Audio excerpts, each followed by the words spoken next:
Hey, you might want to listen to this. You might want to come here, come here, come here. A little closer, a little closer. This weapon banner is a huge trap. Please stay away unless you have already summoned for Kokomi. Alright, and now that I have your attention, yes, please do not summon on this weapon banner. This is a huge trap. This weapon banner will only be good for players that have already summoned for and secured a copy of Kokomi. But Ark, the Primordial Jade Cutter, is one of the best weapons in the entire game. Of course I'm gonna summon on this weapon banner. I need it. No, you don't. No, you don't. Unless you have Kokomi, you do not want to be summoning on this weapon banner, and there are a few reasons why. While the Primordial Jade Cutter is probably one of the single best weapons in all of Genshin Impact, it is not worth gambling, possibly getting the Everlasting Moonglow instead if you don't have a copy of Kokomi. This is because the Everlasting Moonglow, while amazing on Kokomi, is going to be absolute garbage on any other character. Well, besides maybe Barbara. But every other Catalyst user in the entire game does not scale off of HP. And on top of this, every other Catalyst user in the game cannot heal as of right now. This means if you do decide to pull and you don't have a copy of Kokomi to put your Everlasting Moonglow on, then you'll essentially be stuck with a weapon that is only good on Barbara and Barbara alone. Do you really want to waste all your primos on a weapon that it's just garbage on any other character? It's fantastic on Kokomi. It is her best in slot, hands down. But do you really want to take that risk? However, on the flip side, if you do manage to pull Kokomi on her character banner, then this weapon banner is actually pretty stacked. Honestly, if you do manage to get Kokomi and you have extra primos held over and you're not saving up for a new character down the line, then this might actually be one of the best weapon banners that you can pull on. This is because the Everlasting Moonglow is going to be absolutely amazing on Kokomi. It's definitely going to be like the Staff of Homa but for Kokomi, because essentially it helps scale off of everything that Kokomi needs, being HP and healing bonus. It even seems like a weapon that's going to help with the high energy cost of her burst. On top of this, like I said, the Primordial Jade Cutter is in fact one of the best weapons in all of Genshin Impact because it gives you an additional whopping 40% crit rate.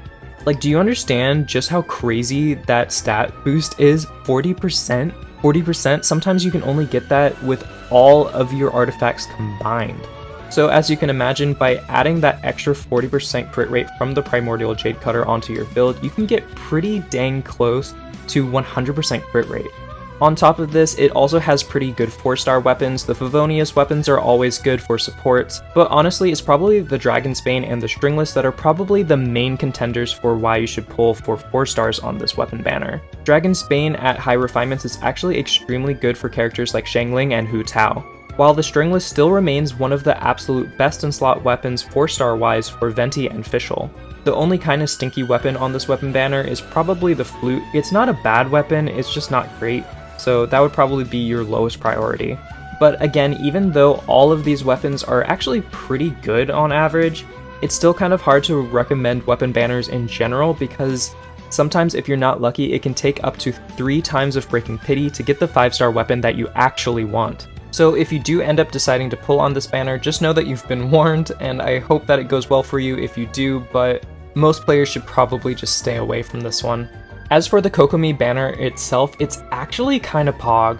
If you are already planning on pulling for Kokomi, then the 4 stars are actually phenomenal. Not only do all 3 have excellent synergy with Kokomi herself, all 3 units, Xingqiu, Beidou, and Rosaria, are extremely usable and extremely flexible in all types of team comps. Not to mention, all 3 of these units really do want a couple constellations. Both Xingqiu and Beidou definitely want their C2 since it is such a big damage spike, and while Rosaria definitely doesn't need constellations in order to function properly, her constellations do give a huge damage spike and better utility to her overall kit. However, despite just hyping up this banner, I do want players to err on the side of caution if you can. We still don't know if Kokomi is going to be a good unit or not, so I would say please just wait. Just wait 1 or 2 days for people to review her to make sure that she's a good unit. I personally am planning on summoning her day 1 so that I can make a few guides on her and give a full review on whether or not she's actually worth it.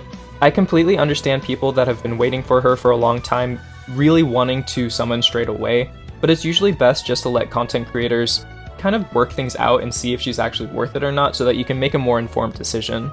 However, that being said, I know that there are some Kokomi wanters out there that are definitely going to become Kokomi havers no matter what, and I want to reassure you that I do not think that Kokomi is going to be a bad character by any means. It's just a matter of how good she's going to be. Will she be the next Ganyu, or will she just be kinda okay? Either way, I'm really excited to put her on my team and try to figure out how to work around her negative 100% crit rate. Plus, in my opinion, she is the Archon of aesthetics, so I'm gonna like having her on my team no matter what. Alright guys, I think that's all that I have to say. If you did enjoy the video, please feel free to leave me a like and comment down below, letting me know whether or not you're summoning for Kokomi or her weapon. Are you risking it all in regards to your pity in order to get the Jade Cutter or any of the 4-star weapons if you don't want Kokomi? I'm genuinely curious to see where people are standing, so please let me know. Also, if you want to see more Genshin Impact content and Kokomi content, then feel free to subscribe. I plan on covering her, and would love to have you along for the ride. Alright, that's all for now. Until next time, best wishes. Bye.